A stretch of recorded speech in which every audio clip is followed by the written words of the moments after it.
2005 में marine commando course किया और मरीन कमांडो बना। योग की तरफ कैसे? योग की तरफ 2008 की जो घटना थी उसमें मैं बहुत ही बुरी तरह से क्षतिग्रस्त हुआ था, जिसमें मेरा एक पूरा कान फट गया था। देख सकते हो, पहली गोली यहाँ ही पूरा फट गया और दूसरी गोली मेरे चेस्ट के आर पार निकली, जिसमें मेरा लंग्स फट गया। मेडिकल डॉक्टर्स ने ये कहा कि ये मुश्किल से 3 से 4 दिन का मेहमान है, बचेगा नहीं।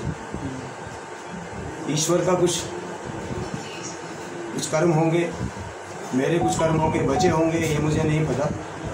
कुछ ना कुछ ईश्वरीय था जो बच गया मैं। उसके बाद 19 दिन तक तो मैं आईसीयू में रहा।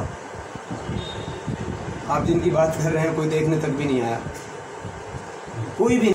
उसके बाद जिंदा बचे तो इसको मेडिकल साइंस में मिराकल का नाम दिया गया कि जिंदा बच ही नहीं सकता था। फेफड़ा फटने के बाद मैं जिंदा बच गया। उसके बाद सांस लेने में बड़ी तकलीफ होती थी, सांस ही नहीं लिया जाता था, पूरा फेफड़ा फट गया था राइट वाला। 10 से 15 कदम चलने में मेरी हालत टाइट हो जाती थी, चला नहीं जाता था। 2 साल तक हाथ काम नहीं करता था, 4 रिब्स टूटे थे। आज तक कान से उस दिन के बाद सुनाई नहीं दिया, पूरा कान चला गया उस दिन। कान के साथ साथ हियरिंग भी चली गई।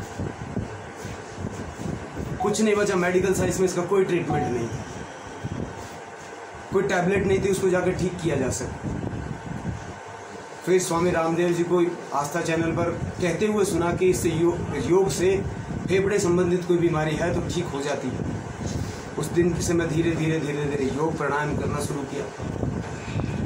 पहले 5 मिनट हो नहीं पाते थे, धीरे धीरे 5 से 10 मिनट, 15, 25, 30 ऐसे से बढ़ाता रहा और धीरे धीरे मुझे कंफर्टेबल महसूस होने लगा। उसके बाद मैंने धीरे से ही 2012 के बाद मैं हल्की रनिंग शुरू की, जबकि डॉक्टर्स ने कहा था कि ज़िंदगी में दौड़ना मत, दौड़ोगे तो तुम्हारा फेफड़ा दोबारा फट सकता है और तुम्हारा कोई ट्रीटमेंट नहीं है। मैंने फिर दौड़ना शुरू किया क्योंकि मुझे लगता था मैं कर सकता हूँ, थोड़ा ही सही। इस घुट कर रोज़ के जो ताने मुझे सुनने को मिलते हैं लोगों के, उनसे तो बेहतर है कि मैं कुछ करते हुए, कुछ आगे बढ़ते हुए थोड़ा बहुत तो कुछ करूँ, शायद होगा, ठीक है, नहीं तो बाकी ईश्वर को मंजूर है।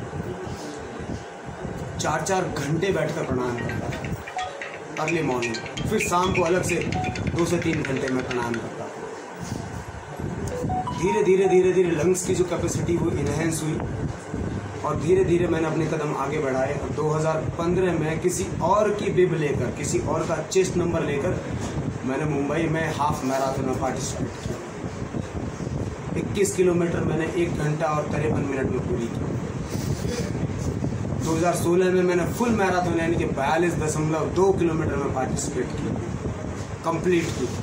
और उस दिन के बाद आज तक हर हफ्ते में हाफ मैराथन दौड़ता हूँ। अब तक ऑफिशियली 100 से ज़्यादा हाफ मैराथन दौड़ चुका हूँ, 25 से ज़्यादा फुल मैराथन दौड़ चुका हूँ, 42 किलोमीटर। लद्दाख जैसी जगह पर जहाँ पर लोगों को सांस नहीं आता, वहाँ पर मैंने एक फेफड़े से 72 किलोमीटर की अल्ट्रा मैराथन की है, जिसका नाम है खरदुंगला चैलेंज 2017 में। लेकिन आपको क्या है, आपको तो आतंकवादी को दिखाना, आपको क्या है, आपको तो नेगेटिविटी दिखानी है, आपको तो कुछ कहना ही नहीं है इन सब चीज़ों के बारे में। आपने जो देश के लिए इतना संघर्ष किया जी, तो फिर सरकार ने आपको कुछ नहीं किया? मैं सरकार को जानता ही नहीं हूँ, सरकार कभी मुझसे मिली नहीं, मैं सरकार से कभी मिला। युवाओं को क्या संदेश देना चाहेंगे? युवाओं से लेकर आगे बढ़ रहा हूँ और युवाओं के बीच में जा रहा हूँ कि योग से जो आप चाहो वो संभव है। प्लस योग के साथ साथ शरीर को साधना, इस शरीर से जो आप चाहो वो कर सकते हो। आप ही महाराणा प्रताप हो, आप ही शिवाजी हो, आप ही हो, जो भी कुछ हो आपको अपने फिजिकल बॉडी के साथ में ही। अगर फिजिकल बॉडी डैमेज हो जाती है, कुछ भी हो जाता है, तो इसका कोई रिप्लेसमेंट नहीं है। मैन्युफैक्चर्ड एक बार माँ के पेट से हो गई, उसके बाद इसके अंदर कोई भी अल्ट्रेशन एडिशन नहीं किया जा सकता।